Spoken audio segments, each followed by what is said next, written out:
ఈ వీడియోలో బ్రహ్మజ్ఞానుల విషయంలో కులం మతం పట్టించుకోవాలా వాటి గురించి తెలుసుకుందామండి. అయితే మహనీయుల మాటలు కొన్ని నిగూఢంగా ఉంటాయి. శ్రీకృష్ణుడు తన జననానికి ఎన్నో యుగాల ముందున్న వివస్వంతునికి యోగ విద్య ఉపదేశించానన్నాడు. యూదు జాతికి ఆది పురుషుడైన అబ్రహాముకు పూర్వమే తానున్నట్లు క్రీస్తు చెప్పాడు. అలానే బాబా కూడా ఒకసారి అన్నారు, చాలా కాలం క్రిందట పైఠాన్లో నేను ఒక సద్బ్రాహ్మణుతో ఉన్నాను. నాకు అతడే భిక్ష ఇచ్చేవాడు. ఈ రోజుల్లో అలాంటి వారు అరుదు. ఇప్పుడు అందరూ స్వార్థపరులే. ఇప్పుడు అతను ఎక్కడున్నాడో అల్లాకే ఎరుక. అంటే ఎక్కడున్నాడో అల్లాకే ఎరుకని చూస్తున్నారు. అంటే భగవంతుడికే తెలుసు అని అర్థం. నేనంతకు కొన్ని వేల సంవత్సరాల పూర్వం కూడా ఉన్నాను అనుకో. నేను అప్పటికే వృద్ధుడిగా ప్రయాగలో చుట్ట కాలుస్తుండేవాడిని. అక్కడ వీణ చిరుతలు ధరించి భజన చేస్తుండే బ్రాహ్మణు నా వద్దకొచ్చి నమస్కరించి, ముకుంద్ బ్రహ్మచారి చేస్తున్న తపస్సు త్వరలో పూర్తవుతుంది, ఓరిమి ఊహించమని మీరు అతనితో చెప్పండి. నిజంగా ఇది భగవదాజ్ఞ. నేను ఒక వ్రతం ఆచరిస్తున్నాను కనుక ఈ పని మీరే చేయాలి అన్నారు. నేను ముకుంద్ నివసించే మఠానికి వెళ్ళాను. అది నేమ్గావ్ గ్రామం అంత పెద్దది.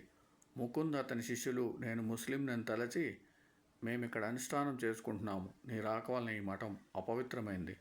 మేమంతా ఆత్మాహుతి చేసుకుంటాము. ఆ పాపం మీకు సంక్రమిస్తుంది అన్నారు. నేను అల్లా మాలిక్ అని చెప్పి, నేను చెప్పవలసిన మాట మనసుతోనే చెప్పి బయటకు వెళ్ళాను. అంటే భగవంతుడి యజమాని చెబుతున్నారు బాబాగారు. అది బజార్లో ఒక యువరాజు, అతని భార్య, కొద్దిమంది సేవకులు కనిపించారు. ఆ యువతికి త్రాగే నీరు కావాలని భర్త అందరినీ అడుగుతున్నాడు. నా కమండలంలో నీరిచ్చాను. అవి త్రాగి ఆమె నా పాదాలపై పడింది. ఆమెను ఆశీర్వదించాను. వెంటనే యువరాజు మోకరిల్లి, నా గతి ఏమిటి, నాకు దిక్కు ఎవరు అన్నాడు. నేను అమర్కోట వెళ్ళండి, అక్కడ మీకు కొడుకు పుడతాడు, అతడు ఈ దేశానికి రాజు అవుతాడు, నీకేమీ భయం లేదు అని ఆశీర్వదించాను. వాళ్ళు అలాగే వెళ్ళారు.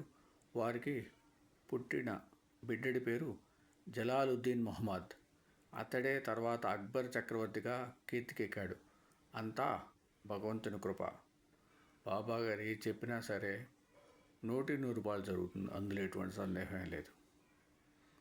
ఈ వృత్తాంతం వజ్రాల గని వంటిది. అందులో ఎన్నో నిగూఢమైన సత్యాలు, చరిత్ర కూడా దాగి ఉన్నాయి. ముకుంద్ బ్రహ్మచారి వంటి ఆచారపరాయణులైన తపస్సులు, శిష్యులు, వారి మఠాలు దేశంలో ఎన్నైనా ఉండవచ్చుగాక. వ్యక్తిగతమైన వారి తపస్సులతో భగవంతుడు కూడా సంప్రీతుడై ఉండవచ్చుగాక. కానీ ఒక వంక బ్రహ్మజ్ఞానుల విషయంలో కులము, మతము, వారి పుట్టుపూర్వోత్తరాలు, బాహ్యమైన వారి వేషభాషలు పట్టించుకొనక వారిని పూజించి వారి హితవాక్కులకు విధేయులమై ఉండాలని సర్వశాస్త్రాలు చెబుతున్న మతమౌఢ్యంతో ప్రజలు మహాత్ములను నిరసించడం దేశానికే అరిష్టం. అది బాగా గుర్తుంచుకోండి. బాబా గారిని విమర్శించేవాళ్ళు ఆయన ముస్లిమా హిందువా అని విమర్శలు తప్పితే వాస్తవాన్ని తెలుసుకోండి. ఏమంటున్నారు? మతమౌఢ్యంతో ప్రజలు మహాత్ములను నిరసించడం దేశానికి అరిష్టం.